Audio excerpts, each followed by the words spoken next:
till he's retired. Right. And the other thing is my teacher. Is your teacher as well? Yes. So as I say, those are the things I look at my father. You're still learning a lot from him, I would imagine. You always do. Yes. You always do. Yes. But as I say, yes, you were right, because my dad, whenever he done his 3 years, 4 years in Benmore's forestry school, his first post was in Newton Hamilton Forest, which is the Fuse Forest, 7 mile up the road. Right. And he was his basic station was down in Gosford Forest. Right. And all these trees that you can see around here, they were planted in the early 61s, 62s, 63s. And I can turn around and say, yes, my dad planted them. There's no question that Donald has inherited Jim Whiteside's love of the outdoors, the forestry life, and the birds and animals that go with it. By a cruel irony, Donald, as a child, developed a severe asthmatic reaction to, of all things, Donald, he says, you're allergic to the pollen of trees. Would your father worry if he says, do you have any trees within 20, 30 metres of your bedroom window? Yeah. And I says, unfortunately, yes, I live in a 450-acre forest. But thankfully I grew out of it. You grew out of it? Yes, it's apparently every 7 years you go round the circle and you eventually grow out of So it. your father back says, Donald, it's either you or the trees. And he chose the trees. but he's over that now, which is just as well, because these days he's the wildlife ranger for the major forests in counties Armagh, Down and Antrim. Among his responsibilities are the deer populations in these counties. And I see the stags that have already lost their antlers. How do you tell them apart from the females now at this stage? Will have wee knobs in the head where the antler was. Right. You got to be fairly close to see that, obviously. You'd have to be close, but the body weight alone, Joe, and the red deer would tell you that they're male, basically. The male's bigger. Yeah, massive, big, stronger body, mature body, you know, that's the way. Well, listen, they need a big, strong body because we brought this over here. This is the head, was the head. What you would call this a royal stag, is that the case? More or less, yes. It's nearly enough a monarch's one, our stag. Is it bigger again? It's bigger again because there's 14 or 15 points on that. So a royal stag would be about 12 points. Yes. This is the red deer. This is basically our only native deer that we have in Ireland. Yeah, yeah. Now, what I can't get over, really, is the weight of this thing, because you tend to think if it's carrying this about in its head, then they're portable, you know, they're fairly light. But the weight of this must be a stone and a half, couple of stone even. Easy. Easily. That's why the stags have so strong a neck. Yeah. Because during the rut, which is September to November time, basically, they grow extra muscles in their neck, and they use antlers to fight with. Well, so as I say, they have to have strong necks. Never mind. I can't even hold this up. It is so heavy, seriously. And the amazing thing about it is that every single year they shed these. That's right. And then they start growing them over again. That's right. Right. It's bone, basically, Joe. Yeah. And whenever they're at the minute, this is March to end of March, they cast their antlers at this time of the year. This time of the year. Yeah. So some of these ones looking out here have just lost them, and others still retain them. Is that the case? The older you are, the older the stag is at this time of the year, the first he'll drop. It'll be the first one to drop the antlers off. I see. So basically, the way it works, it's all blood going up through the antler during the year. Right. Okay. Now, and at this time of the year, the blood stops going up, and it just drops down. It's like a dead tree, in other words. Yes, it just stops there, solid there, and that there just drops off. Right. Now, the strange thing, Joe, is they don't drop off at the same time. So you drop off one on one side. Off, and you can feel the weight of that. Absolutely. You imagine you walking around and throw those two on your head, and all of a sudden one drops off. Right. You're going to go like that. And next thing you're walking round and round circles, and you wonder what the blaze is. And that happens, seriously? That happens, yeah. What a life. And it could be a day, believe it or not, before the other one falls off. But the extraordinary thing as well, Donald, that grows in the space of, well, when do they start growing? They start growing immediately, they fall off, do they, more or less? Not really, no. They seal the blood top on their head. So let's say from April. Will that be fair to say? Yeah, from April onwards, yes. It starts to grow. Yes. And by rutting time, which is when? September, October? September, October. So inside the space of about, less than 6 months, this grows to that height, right. depending on what. And it's going to grow even bigger than it was last year. Yes. You could almost see that growing, couldn't you? I mean, you can, yes. It literally grows. Literally, you can see it growing within every 2 days. If you come down here every 2 days, you'll see something, another inch or two grow. You've heard just a fraction of Donald's deer lore, but there we have to leave them for the time being. When we come back, something else that grows and grows and grows.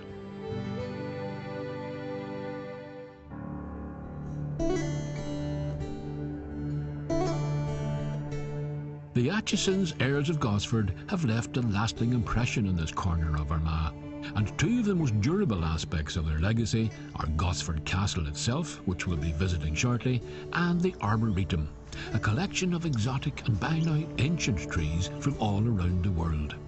Ancient, yes, but only in human terms. When we're all gone from the earth, these will have a few more centuries still to go. This wonderful old specimen with the deeply fissured bark is known as Pinus radiata, or if you're in better terms with it, you can call it the Monterey pine.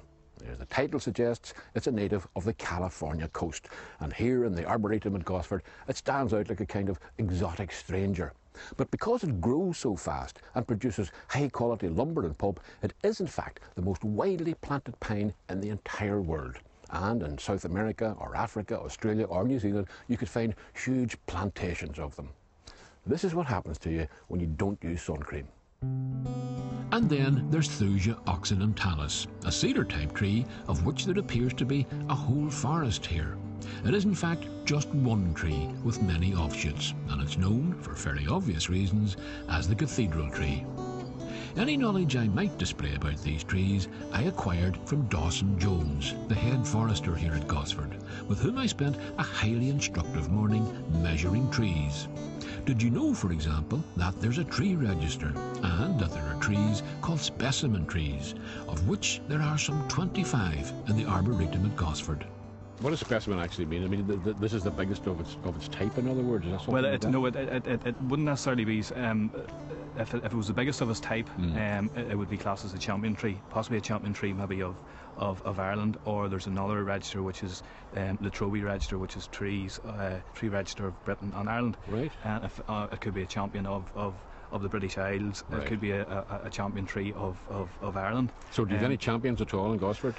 No, I think this one here could be getting close to it. Could be getting close to it, you know. So there's a bit of a competition about this, is there? Oh, no, there is surely. Seriously? Yeah. Right. But you can't really do anything to encourage it to grow any faster or any bigger, can you? Not really. Not an awful lot, no, not really. All we can do is to measure it regularly, hoping that this will encourage it. This noble fir is between 150 and 200 years old and could still be growing. First, we measure the girth of the tree. Whenever you're doing specimen trees, you're measuring 1.5 metres above ground level. Above the ground? In commercial forestry, you're actually, we do all our measurements from 1.3. I'll hold on to this. If you want to hold it there, if you want me to go around, yeah. Okay, you go around until you meet me again. Seriously. See you later. Could be away for quite some time. It's about 3. There you go, Dawson. I just realised the other thing you have to do is keep it level. Isn't that the case? Yeah. Because you could easily go off on a slant. Just Nick Miller's. This is a kind of two-man job, is it really? For this size of the tree, definitely. Right. So I make that do 5.5 metres, is that right? Yeah, that's right. To measure the height of the tree, Dawson uses a clever little instrument called a blooming lice, which does most of the calculations itself. First, we need a baseline of 30 metres. Then Dawson has to fix the top of the tree through 2 sights and press a trigger which immobilises a needle which gives us our reading. Then he has to add on his own height, and then he has to let me do it. So it's 5.5 metres in girth and it's 33 metres in height. So as a noble fir, that's probably as high as it's going to get, or you can't really tell, I suppose, really, can you? Again, go back and check the records. With this country and the winds and stuff like that there, I would say that it would limit that there. Some high wind someday may blow the top out of it or something like that there. I know we were talking earlier on about the oak tree could have a 250-year-old oak tree further down could have another 300 years of life on average.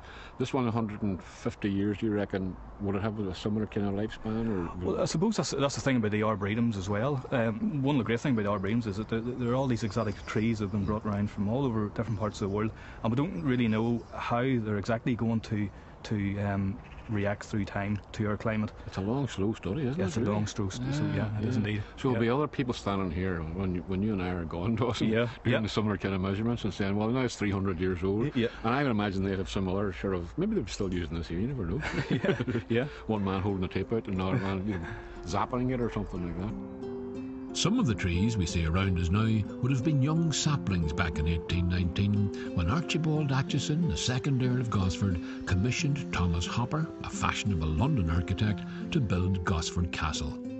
A neo-Norman style structure, it took over 20 years to build and was in its day, with nearly 200 rooms, the largest private residence in Ireland. Nowadays, it's being refurbished into modern luxury dwellings, but as you can see, it's retained much of the original grandeur and workmanship.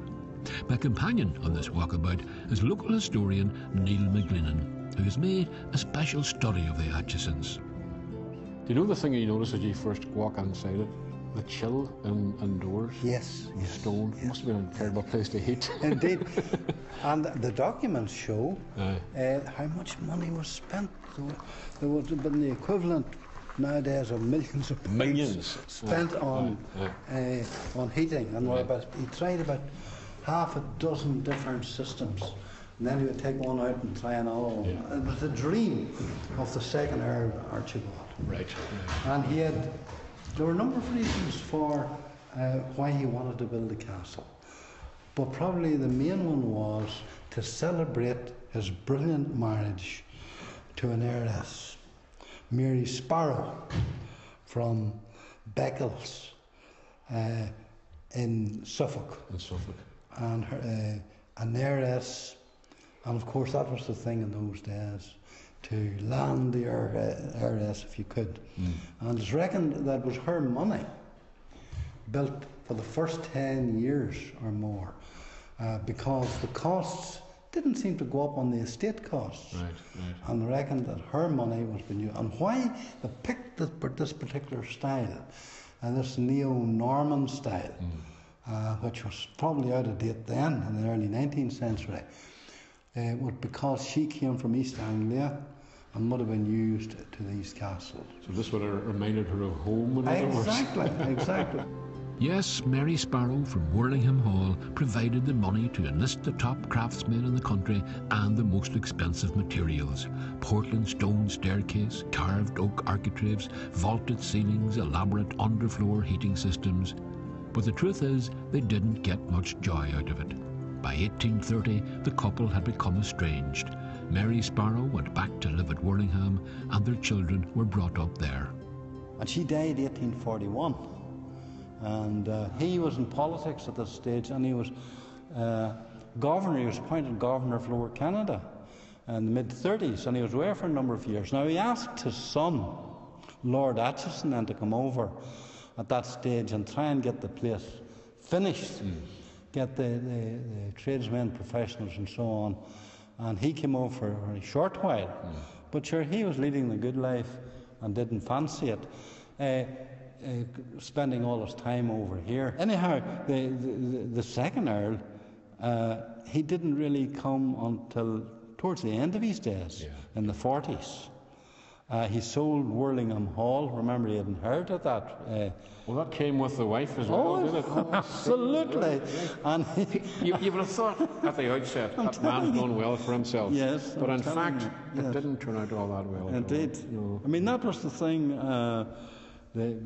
As I've mentioned, the 18th, 19th century was to land the heiress. Of course. And as it was described, a brilliant marriage. That's right. A brilliant marriage. Sure, he landed and so on. I don't know whether you've read Dr. Anthony Malcolmson's book. It's an In Pursuit of the Heiress. And this is the theme of it. People trying to land the rich heir. They landed it. I mean, I just, now I know the origin of the phrase, the landed gentry. It didn't mean they had land. That's right. They landed the right woman. For all that Archibald Aitchison was a man of extravagant notions and elaborate tastes, he was, in Neil McGlinnan's considered opinion, a fair-minded, even-handed man who practised religious tolerance in the administration of his affairs as landlord. If he ever made it up his own spiral staircase, he must have been quite a fit man as well. I don't think there were ever many more Norman revival after these two. It didn't take on. And I mean, you've only to see the difficulties, the modern comforts, even in the mid-19th century.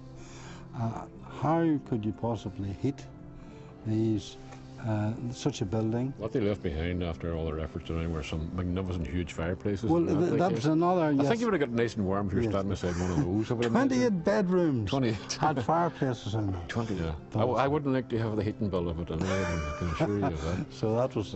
But I mean, that's full of surprises everywhere you go. I mean, just look at this roof. I mean, this is just an astonishing piece of architecture. It really, really is.